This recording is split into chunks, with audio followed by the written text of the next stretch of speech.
Iran যুদ্ধ এক মাস ধরে মধ্যপ্রাচ্যের ভূ রাজনীতি ও বিশ্ব অর্থনীতিতে বড় প্রভাব ফেলছে। যুক্তরাষ্ট্রের প্রেসিডেন্ট ডোনাল্ড ট্রাম্প এখন যুদ্ধের একটি সম্মানজনক সমাপ্তি খুঁজছেন।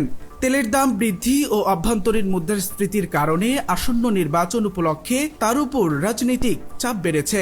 ট্রাম্প দাবি করেছেন ইরানের সামরিক শক্তি অনেকটাই দুর্বল হয়ে গিয়েছে, তবে একই সাথে তিনি আরও কয়েক সপ্তাহ সামরিক অভিযান জোরদারের হুঁশিয়ারি দিয়েছেন। বিশ্লেষকদের মতে এই কৌশলের মাধ্যমে তিনি ইরানকে আলোচনায় আনতে চাইছেন, তবে ইরানের পারমাণবিক ও ক্ষেপণাস্ত্র কর্মসূচি সম্পূর্ণভাবে বন্ধ করা এখনও অনিশ্চিত। পাশাপাশি বেঞ্জামিন নেতানিয়াহুর সঙ্গে যুদ্ধের সমাপ্তি নিয়ে কিছু মতপার্থক্যও দেখা দিয়েছে।